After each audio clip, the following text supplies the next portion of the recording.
관절에 뜨겁게 열이 나면서 붓고 아프다면 이 영상을 꼭 시청해 주시기 바랍니다.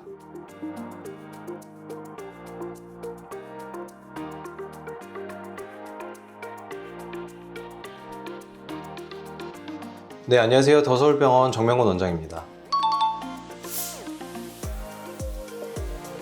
무릎뿐만 아니라 이제 관절에 생기는 이 염증을 통칭을 해서 관절염이라고 표현을 하는데, 흔히 말하는 관절염은 관절의 노화로 인해서 생기는 퇴행성 관절염이 되겠습니다. 하지만 이 퇴행성 관절염 외에도 수많은 여러 가지 종류의 관절염이 있는데, 오늘 설명드릴 내용은 이 퇴행성 관절염 외에 여러 가지 관절염 종류 중 하나인 감염성 관절염이 되겠습니다. 이 감염성 관절염은 말 그대로 관절 내부에 세균이 침투를 해서 이 세균 감염으로 인해서 염증 반응이 일어나는 관절염을 지칭하게 됩니다.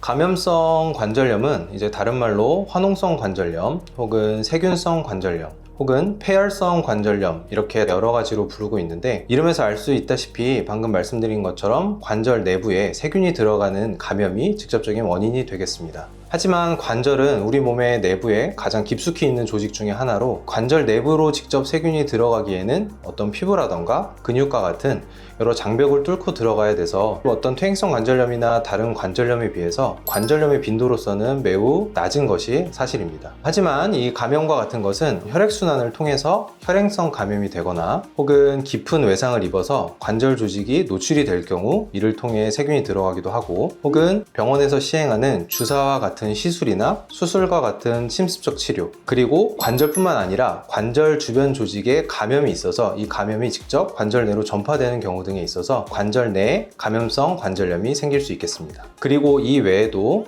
어떤 침습적인 민간요법이라던가 혹은 한의원에서 시행을 하는 침치료 등도 침습적인 치료이기 때문에, 이런 시술들이 무균적으로 행해지지 않을 경우 감염성 관절염의 한 원인 중 하나가 될 수 있겠습니다. 이렇게 감염이 생길 수 있는 원인 외에도 실제로 이 감염성 관절염으로 이완이 될 수 있는 여러 가지 위험성이 있는 인자들이 있는데, 보통 일반적으로 나이가 젊으시거나 몸의 면역력이 충분하신 분들은 균의 일부가 감염이 되더라도 몸의 면역력으로 인해서 이겨낼 수 있기 때문에 감염성 관절염으로 진행이 되는 경우가 많지 않은 경우도 많습니다. 하지만 반대로 나이가 비교적 많으시다거나 면역 억제 치료 등으로 인해서 몸의 면역력이 전반적으로 떨어져 있는 경우, 그리고 당뇨병이나 혹은 간이나 신장과 같은 장기의 만성 질환이 있는 경우에는 몸의 전반적인 면역력이 부족하기 때문에 이로 인해서 주변 조직에 있는 감염과 염증이 관절 내로 퍼져서 감염성 관절염으로 이완되는 경우가 높아서 이는 주의를 요하는 부분입니다.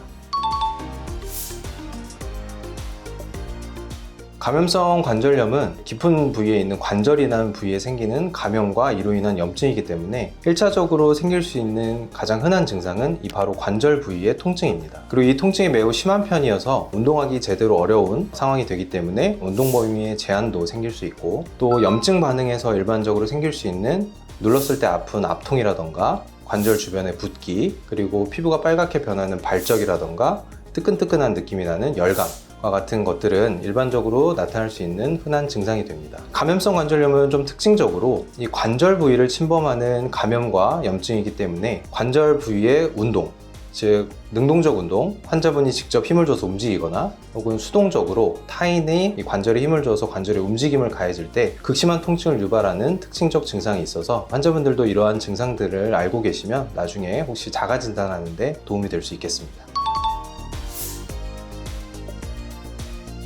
네, 감염성 관절염은 1차적으로 영상학적 검사를 통해서 확인을 해볼 수 있겠습니다. 기본적으로 뼈 상태를 확인할 수 있는 엑스레이를 포함을 해서 초음파와 MRI와 같은 정밀 검사를 통해서 이 관절 주변이나 관절각 내에 염증이나 감염의 정도가 어느 정도인지, 혹은 농이나 고름과 같은 것들이 차있진 않은지를 확인해 볼 수 있겠습니다.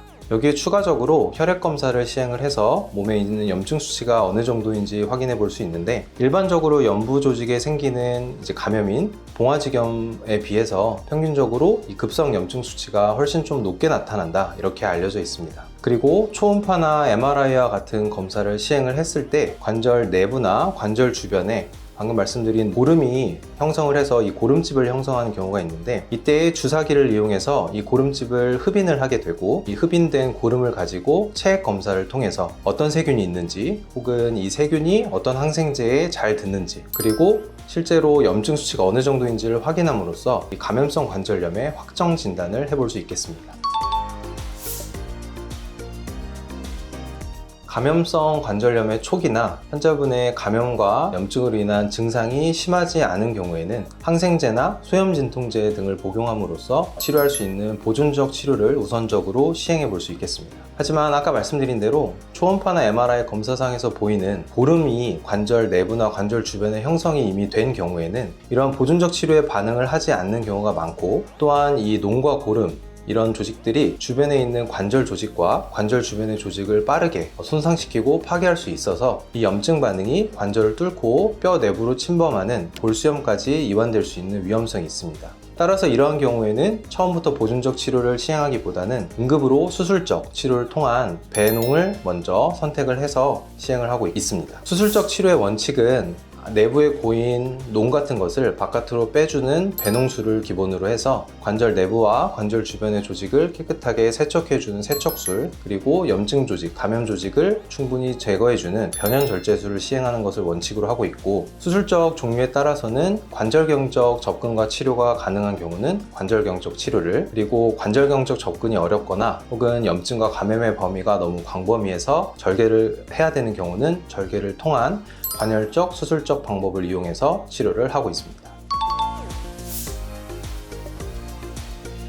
세균이라는 것은 눈에 보이지 않는 미생물이기 때문에 실제로 이 감염을 100% 방지할 수 있는 방법은 없습니다. 하지만 감염성 관절염이 발생을 하지 않기 위한 여러 가지 노력은 매우 중요하고 꼭 해야 되는 것입니다. 환자분도 관절 주변에 어떤 상처라던가 염증이 생기셨을 때 감염으로 더 진행을 하기 전에 병원에 내원을 하셔서 조기 진단과 치료를 받는 것이 매우 중요하겠습니다. 그리고 아까 말씀드린 대로 어떤 의학적인 근거가 부족한 민간요법이라던가 혹은 침습적인 침치료와 같은 치료들을 무분별하고 무균적이지 않은 채 반복적으로 시행해 주는 것은 이러한 감염성 관절염의 이완 위험성을 높일 수 있기 때문에 이 점은 주의하는 것이 필요하겠습니다. 그리고 마지막으로 환자분의 어떤 면역력과 관련을 해서 개인이 어떤 만성질환에 이완되지 않는 것도 중요하고, 그리고 컨디션에 따라서 면역력의 차이가 있을 수 있기 때문에 늘 건강을 유지하는 것도 이 감염성 관절염을 막아내는 예방법 중 중요한 한 가지가 될 수 있겠습니다. 지금까지 더서울병원 정명문 원장이었습니다.